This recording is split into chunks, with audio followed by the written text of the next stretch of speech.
Hello everyone! The North America Puzzle & Dragons team is here to share a few tips to help beginners and returning players learn or relearn the basics of Puzzle & Dragons. Today's guide is on attributes and orbs, so let's dive right in. First, let's talk about attributes. In Puzzle & Dragons, there are 5 main attributes: fire, water, wood, light, and dark, which are colored red, blue, green, yellow, and purple, respectively. There are some general rules about these attributes.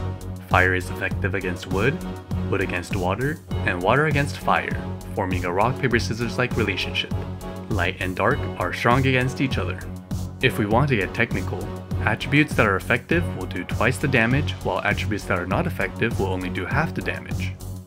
To help you keep track while you're in a dungeon, here's a quick tip to have the attributes diagram on your screen while playing. If you're in a dungeon, tap on Menu on the top right, and Options should be the third tab from the top. If you're not in a dungeon, go to the Others tab on the bottom right where you can find the Options tab. Tapping on Options will bring up 2 options. Tap on the Dungeon tab. After getting the dungeon option screen open, Attribute will be the first option available. Tap on Off to change it to On. Now, when you go back into your dungeon or challenge a new one, the diagram showing the relationship of attributes will be available on the top left of your screen. When entering a dungeon, check the enemy monster's attribute first. The enemy monster's attribute can be found here. On the other hand, your monster's attributes are indicated individually. To further understand the attributes of your monsters, let's go look at the monster detail screen. For Diamond Remdra with Remdra and Pemdra, their main attribute is dark. The main attribute is shown at the top left corner of the monster icon. But we can also see that there are 2 more attributes on the bottom right and left corners. These are called sub-attribute and third attribute. The sub-attribute is shown on the bottom right corner of the monster icon, and we can see here that it is light. The sub-attribute can be the same or different from the main attribute, and not all monsters have a sub-attribute. When the sub-attribute is the same as the main, the attack of the sub-attribute will be 10% of the main attack. On the other hand, if the sub-attribute is different attribute from the main, the attack will be 30% of the main attack. On top of this, sub-attributes will be able to obtain multiplier effects from leader skills and skills. The third attribute is shown on the bottom left corner of the monster icon, and we can see here that it is fire. Regardless of the attribute, the attack of the third attribute would be 5% of the main attack. And like the sub-attribute, the third attribute will be able to obtain multiplier effects from leader skills and skills. There are also monsters with no main attributes. In this case, the attack of the sub-attribute will be 100% of the attack.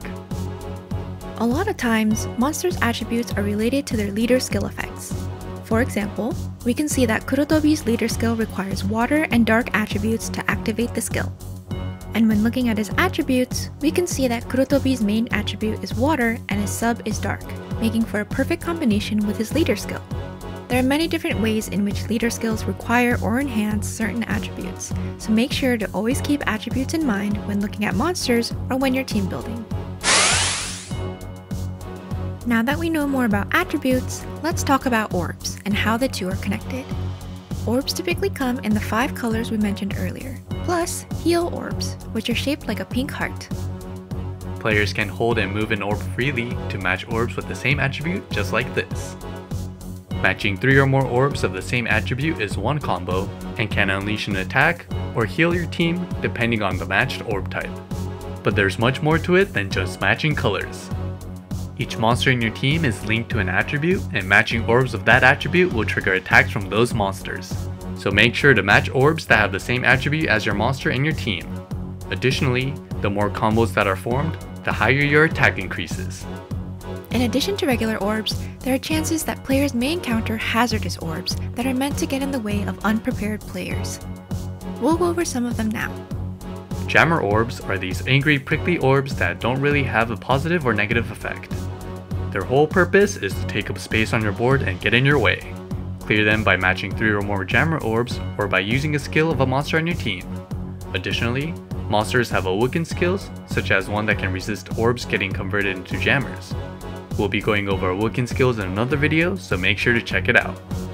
Poison orbs are the orbs with the skull on them, and these hurt. Just like Jammer Orbs, Poison Orbs don't do much other than take up space on your board until they're matched. But, unlike Jammers, Poison Orbs cause damage when matching, depending on how many are erased.